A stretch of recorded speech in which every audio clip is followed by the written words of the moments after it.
Hi friends, welcome to Noura's kitchen. ഇന്ന് ഞാനിവിടെ വന്നിട്ടുള്ളത് ഒരു കേക്കിൻ്റെ റെസിപ്പിയുമായിട്ടാണ്. ബ്ലാക്ക് ഫോറസ്റ്റ് കേക്ക് വളരെ സിമ്പിളായിട്ട് എങ്ങനെ ഉണ്ടാക്കുക എന്നുള്ളൊരു രൂപത്തിലാണ് ഞാനിന്ന് കൊടുത്തിട്ടുള്ളത്. അപ്പോൾ ഇതെല്ലാവർക്കും ഉണ്ടാക്കുക, ഓവണ് വേണ്ട, അങ്ങനെയൊക്കെ. ഇപ്പോൾ എന്താ പറയുക, ടേണിംഗ് ടേബിളൊന്നും ഇല്ലാതെ തന്നെ നമുക്കിത് ക്രീമൊക്കെ തേച്ചെടുക്കുകയൊക്കെ ചെയ്യാം. അപ്പോൾ എങ്ങനെയാണിത് ഉണ്ടാക്കിയെടുക്കുന്നതെന്ന് നോക്കാം. അതിനായിട്ട് ഞാനൊരു ബൗൾ എടുത്തിട്ടുണ്ട്. ആ ബൗളിലേക്ക് കോഴിമുട്ട പൊട്ടിച്ചൊഴിക്കുകയാണ് ചെയ്യുന്നത്. ഞാനിവിടെ 4 കോഴിമുട്ടയാണ് എടുത്തിട്ടുള്ളത്. ഞാനിവിടെ സെപ്പറേറ്റ് ആക്കി ബീറ്റ് ചെയ്യണമൊന്നുമില്ല, രണ്ടും മിക്സ് ആക്കിയിട്ട് തന്നെയാണ് ബീറ്റ് ചെയ്യണത്. എഗ്ഗ് യോക്കും വൈറ്റും ഒക്കെ മിക്സ് ആക്കിയിട്ടാണ് ബീറ്റ് ചെയ്തെടുക്കുന്നത്. അങ്ങനെ ഇപ്പോൾ 4 കോഴിമുട്ടയും പൊട്ടിച്ചൊഴിച്ചിട്ടുണ്ട്. ഇനി നമുക്കിതിനെ ബീറ്റ് ചെയ്ത് കൊടുക്കാം. അതിൻ്റെ മുന്നായിട്ട് ഞാൻ ഇതിലേക്ക് വാനില എസൻസ് ചേർക്കുന്നുണ്ട്. അപ്പോൾ നമ്മൾ ബീറ്റ് ചെയ്യണതിൻ്റെ മുന്നേ അതുപോലെ വാനില എസൻസ് ചേർത്ത് കഴിഞ്ഞാൽ ആ മുട്ടയുടെ ഒരു മണം അങ്ങോട്ട് മാറിക്കിട്ടും. എന്നിട്ട് ഇതിനെ നമുക്ക് ആദ്യം ലോ ഫ്ലെയിമിലിട്ടിട്ട് പിന്നെ ഇങ്ങനെ ലോയിലിട്ടിട്ട് പിന്നെ ഹൈയിലേക്കാക്കിയിട്ട് ഇങ്ങനെ ബീറ്റ് ചെയ്തെടുക്കുക. നല്ലോണം പതപ്പിച്ചിട്ട് നല്ല ഫ്ലഫി ആക്കി എടുക്കണം. നല്ല എന്താ പറയുക, മഞ്ഞ കളറൊക്കെ കണ്ട് പോയിട്ടൊരു വെള്ള കളർ പോലെ വരും. അതുവരെ നമ്മൾ പതപ്പിച്ചെടുക്കുക. ഇപ്പോൾ കണ്ടോ, നല്ല മുട്ട പതഞ്ഞ് വന്നിട്ടുണ്ട്. ഇനിയാണ് ഞാനിതിലേക്ക് പഞ്ചസാര പൊടിച്ചത് ചേർത്ത് കൊടുക്കുന്നത്. ഞാനിവിടെ ഒരു 1/4 കപ്പ് പഞ്ചസാര പൊടിച്ചത് ചേർക്കുന്നുണ്ട്. 1.5 കപ്പ് മൈദയാണ് എടുത്തിട്ടുള്ളത്. അപ്പോൾ അതിലേക്ക് ഒരു 1/4 കപ്പ് പഞ്ചസാര പൊടിച്ചത് ചേർത്ത് കൊടുക്കുന്നുണ്ട്.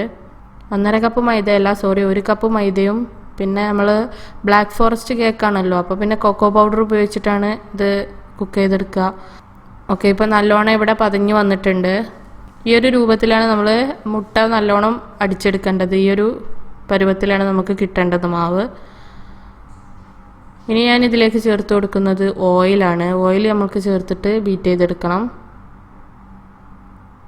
അതിൻ്റെ മുന്നായിട്ട് ഞാൻ നമ്മുടെ എന്താ പറയുക, ഈ ഡ്രൈ ഇൻഗ്രീഡിയൻസ് ഒക്കെ ഒന്ന് തരിച്ചെടുക്കുകയാണ് ചെയ്യുന്നത്. അപ്പോൾ ഞാനിതിലേക്ക് ഒരു 1/4 കപ്പ് മൈദ ഇട്ടിട്ടുണ്ട്. ഒരു 3 ടേബിൾ സ്പൂണോളം കൊക്കോ പൗഡർ ചേർക്കുന്നുണ്ട്. പിന്നെ അതുപോലെ തന്നെ ഞാൻ ബേക്കിംഗ് പൗഡർ ചേർക്കുന്നുണ്ട്.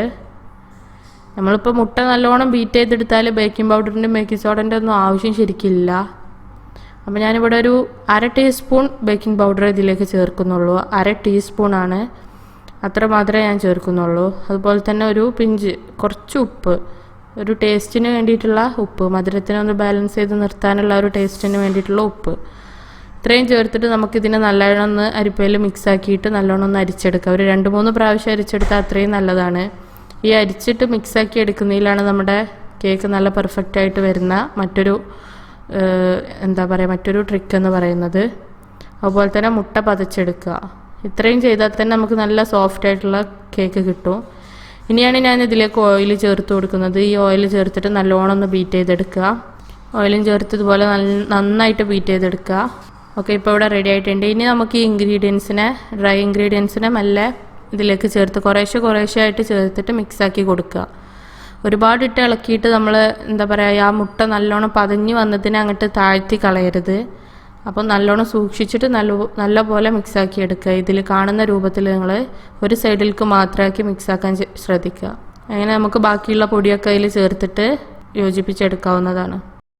ചില മുട്ടക്ക് നമുക്ക് എന്താ പറയുക, വൈറ്റ് കുറവാകും, അതുകൊണ്ട് ഭയങ്കര തിക്കായിട്ടൊക്കെ ആവും മാവ് ഉണ്ടായി കിട്ടുക. അപ്പോൾ അങ്ങനെ ആവുമ്പോൾ തന്നെ ചെറുതായിട്ട് ചേർക്കാൻ വേണ്ടിയിട്ടാണ് പാല് വെച്ചിട്ടുള്ളത്. പക്ഷേ ഇത് ഞാൻ ഈ മിക്സ് ചെയ്ത് നോക്കുമ്പോൾ ഇതിലേക്ക് പാലിൻ്റെ ആവശ്യം വന്നിട്ടില്ല. അല്ലാതെ തന്നെ നല്ല ലൂസ് തന്നെ നമുക്ക് ലൂസ് എന്ന് വെച്ചാൽ ആ കേക്കിൻ്റെ ആ ഒരു പാകത്തെ രീതിയിൽ തന്നെ ബാറ്റർ കിട്ടിയിട്ടുണ്ട്. ഇങ്ങനെയാണ് അപ്പോൾ കേക്കിൻ്റെ ബാറ്റർ തയ്യാറാക്കിയെടുക്കുന്നത്. ഇനി ഞാനിതിലേക്ക് കുക്കറിലാണ് ഞാനിത് തയ്യാറാക്കിയെടുക്കുന്നത്. അപ്പോൾ കുക്കറിൽ ഞാൻ സാധാരണ ഉപ്പൊക്കെ ഇട്ടിട്ട് ഉണ്ടാക്കുന്ന ഒരു രീതി കാണിച്ചിരുന്നു. ഇത് മറ്റൊരു രീതിയിലാണ്. കുക്കറിൽ ഞാൻ കുറച്ച് ഓയിൽ ഒന്ന് ഒഴിച്ചിട്ട് എല്ലായിടത്തും ഒന്ന് തടവി കൊടുത്തിട്ടുണ്ട്. അതിലേക്ക് നമ്മുടെ മാവ് ഡയറക്റ്റ് ഒഴിക്കുകയാണ്. വേറെ പാത്രമൊന്നും വെക്കാതെ തന്നെ കുക്കറിലേക്ക് നേരിട്ട് ഒഴിക്കുകയാണ് ചെയ്യുന്നത്. അപ്പോൾ സൈഡിലൊക്കെ നല്ലോണം ഓയിൽ നമ്മൾ തേച്ച് പിടിപ്പിച്ചിട്ടുണ്ടാണ്. ഓയിലോ വെണ്ണ എന്തെങ്കിലുമൊക്കെ ആയിട്ട് തേച്ച് പിടിപ്പിക്കണം. എന്നാൽ ഒട്ടും തന്നെ അടി പിടിക്കാതെ നമുക്ക് നല്ല രീതിയിൽ തന്നെ കേക്ക് കിട്ടും. ഇനി ഞാൻ ഇതിൽ വെയിറ്റർ ഉപയോഗിക്കുന്നില്ല, വെയിറ്റർ ഇല്ലാതെയാണ് ഞാൻ വെക്കുന്നത്. അങ്ങനെ ആദ്യം ഗ്യാസ് ഓൺ ചെയ്തിട്ട് അതിലേക്ക് ഒരു പരന്ന ടൈപ്പിലുള്ള ഒരു പാത്രം വെച്ച് കൊടുക്കുക. അടപ്പ് നമ്മളടുത്ത് പഴയ ഫ്രൈ പാൻ ചട്ടിയൊക്കെ ഉണ്ടെന്നുണ്ടെങ്കിൽ അതൊക്കെ യൂസ് ചെയ്യാവുന്നതാണ്. അതിൻ്റെ മുകൾക്കായിട്ടാണ് കുക്കർ വെച്ച് കൊടുക്കുന്നത്. അതൊന്ന് ജസ്റ്റ് ചൂടായ ശേഷം നമ്മൾ കുക്കർ വെച്ച് കൊടുക്കുക. എന്നിട്ടൊരു 3/4 മണിക്കൂർ വരെ നമുക്കിത് വേവിച്ചെടുക്കാവുന്നതാണ്. ഇപ്പോൾ ഒരു മീഡിയം ഫ്ലെയിമിലിട്ടിട്ട് വേണം വേവിക്കാൻ. ആദ്യം നിങ്ങൾ കുറച്ച് ഒരു 10 മിനിറ്റ് ഫ്ലെയിം ഒന്ന് കൂട്ടി വെക്കുക, അധികം കൂട്ടണ്ട, ജസ്റ്റ് ഒരു ഇതിൽ. എന്നിട്ട് പിന്നെ അത് മീഡിയത്തേക്ക് ആക്കിയിട്ട് കുക്ക് ചെയ്തെടുക്കുക. അങ്ങനെ ഇപ്പോൾ ഞാനൊരു 45 മിനിറ്റ് കഴിഞ്ഞിട്ട് പിന്നെ കുറച്ച് നേരം തണുക്കാൻ മാറ്റി വെച്ചു. തണുത്തതിൻ്റെ ഒക്കെ ശേഷം കുക്കറിൽ നിന്ന് എടുത്തതാണിത്. അടിയൊന്നും പിടിക്കാതെ തന്നെ നല്ല ഇതിൽ തന്നെ കരിയൊന്നും ചെയ്യാതെ കിട്ടിയിട്ടുണ്ട് കേക്ക്. ഇനി ഞാനിതിനെ 2 ഭാഗമാക്കി മാറ്റുന്നുണ്ട്. ചിലവർക്ക് 3 ആക്കണമെങ്കിൽ 3 ആക്കാം. ഓരോരുത്തർ കേക്കിൻ്റെ ഇതനുസരിച്ചിരിക്കും. നമ്മളിപ്പോൾ കേക്ക് ടിന്നിലാണ് തയ്യാറാക്കുന്നുണ്ടെങ്കിൽ ചിലപ്പോൾ 3ഉം 4ഉം ലെയറൊക്കെ ആക്കി എടുക്കാം. ഇതിപ്പോൾ ഞാൻ 2 ലെയറാണ് ആക്കിയിട്ടുള്ളത്.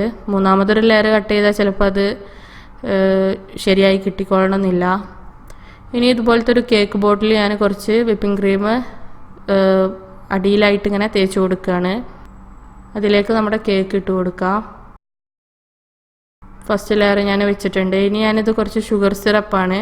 ആ ഷുഗർ സിറപ്പ് ഇതിലൊന്ന് ബ്രഷ് ചെയ്ത് കൊടുക്കുക. എന്നാൽ നമുക്ക് സോഫ്റ്റായിട്ട് കിട്ടും കേക്കിനെ.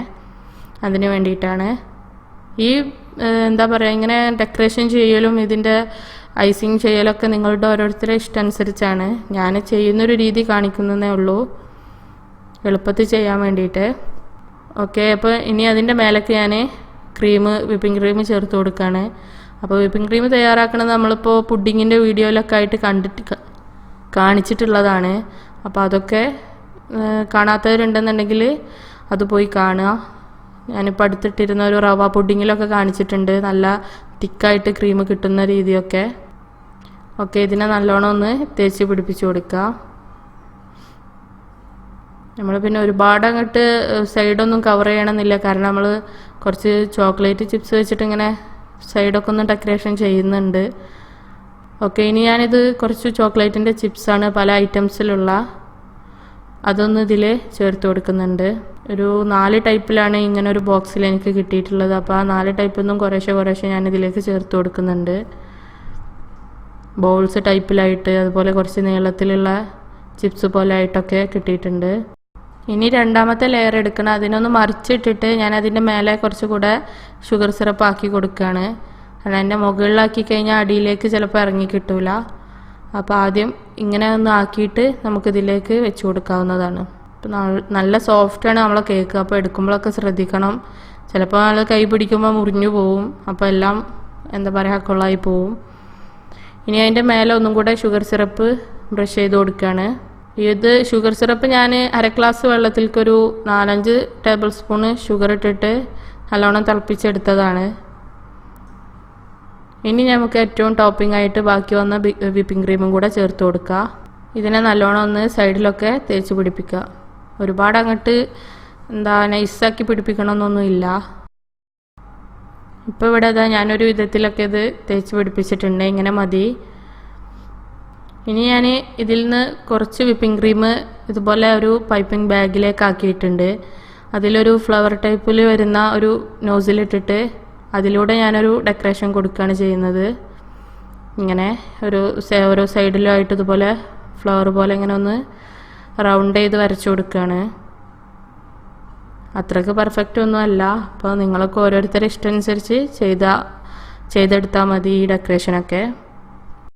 ഓക്കെ, ഇപ്പം അത് ഇങ്ങനെ റൗണ്ടിലും ചെയ്തെടുത്തിട്ടുണ്ട്. ഇനി ഞാൻ ഇതിലേക്ക് കുറച്ച് ഡാർക്ക് ചോക്ലേറ്റ് ഗ്രേറ്റ് ചെയ്തെടുത്തതാണ്. അത് ഇതിൻ്റെ സെൻറ്ററിലായിട്ട് ഇങ്ങനെ വിതറി കൊടുക്കുന്നുണ്ട്. സെൻറ്ററിലും സൈഡിലൊക്കെ നമ്മൾ ഇതാണ് ഇട്ട് കൊടുക്കുന്നത്. പിന്നെ ഈ വിപ്പിംഗ് ക്രീം നിങ്ങൾ പ്രത്യേകം ശ്രദ്ധിക്കണം, ഫ്രിഡ്ജിൽ നമ്മൾ കേക്ക് നല്ലോണം തണുത്ത് കട്ട് ചെയ്യുന്നത് വരെ ഫ്രിഡ്ജിൽ വെക്കാൻ ശ്രദ്ധിക്കുക. എന്നാലേ ഇങ്ങനെ ടോപ്പിംഗ് കൊടുക്കുമ്പോഴൊക്കെ ആ ഒരു കറക്റ്റിൽ അങ്ങനെ നിൽക്കുകയുള്ളൂ. അല്ലാന്നുണ്ടെങ്കിൽ അത് ലൂസായിട്ട് ഊരിപ്പോകും. ഇനി അതിൻ്റെ സെൻറ്ററിലായിട്ട് ഞാനിതുപോലൊരു റൗണ്ട് കൂടി ഇങ്ങനെ കൊടുക്കുന്നുണ്ട്. അതുപോലെ ചോക്ലേറ്റിൻ്റെ ചിപ്സ് സൈഡിലൊക്കെ ഒന്നിങ്ങനെ ഡിപ്പ് ചെയ്ത് കൊടുക്കുകയാണ്. ചെറുതായിട്ടൊന്നിങ്ങനെ സ്പ്രെഡ് ചെയ്താൽ മതി. അതുകൊണ്ടാണ് ഞാൻ പറഞ്ഞത് നല്ലോണം ക്ലിയർ ആയിട്ട് ഇങ്ങോട്ട് സൈഡ് നമ്മൾ വിപ്പിംഗ് ക്രീമിൻ്റെത് കിട്ടിക്കൊള്ളണമെന്നൊന്നുമില്ല.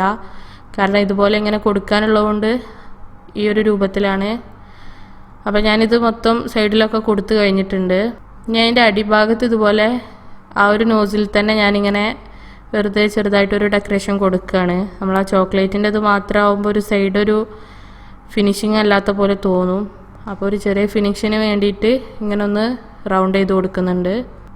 അപ്പോൾ ഇത് മൊത്തം ഇങ്ങനെ റൗണ്ട് ചെയ്തെടുത്തിട്ടുണ്ട്. ഇനി ഞാനിതിലേക്ക് കുറച്ച് ചെറി വെച്ചിട്ട് ഡെക്കറേറ്റ് ചെയ്യുകയാണ് ചെയ്യുന്നത്. ഇതിപ്പോൾ നമുക്ക് ചെറി സിറപ്പായിട്ട് ചെറിയിൽ ഇങ്ങനെ കിട്ടും, സിറപ്പിൽ കിടക്കുന്ന ചെറിയൊക്കെ. പക്ഷേ ഇത് ഞാൻ ഒറിജിനൽ എന്താ പറയുക, സിറപ്പിലൊന്നും ഇല്ലാത്ത ഫ്രഷ് ആയിട്ടുള്ള ചെറിയാണ്.